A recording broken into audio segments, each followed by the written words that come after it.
Nagawa niya ito. Noong Mayo 2013, tinungtong ng Bangladeshing filmmaker na si Muhammad Khaled Hossein ang tuktok ng Everest at iwinagayway ang kanyang bandila habang umiiyak. May asawa siya at 2 taong gulang na anak na naghihintay sa bahay.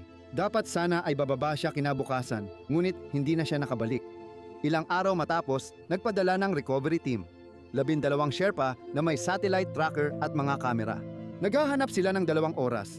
Pagkatapos ay nagulat na wala silang natagpuan, isang bag lang, walang katawan. Naniniwala ang kanyang byuda sa kanila hanggang sa siya mismo ay nagpunta sa Nepal at natuklasan niyang nawala na ang kamera, laptop, pasaporte at memory card ng kanyang asawa. Tahimik umamin ang isang Sherpa na nakita nila ang katawan niya pero hindi iniulat.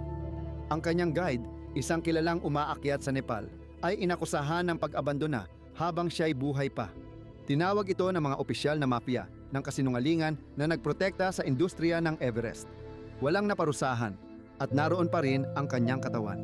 Kung ang katotohanan ay madaling maglaho sa pinakamataas na bundok, paano pa ang mga bagay na ayaw makita ng mundo? Sundan para sa part 2.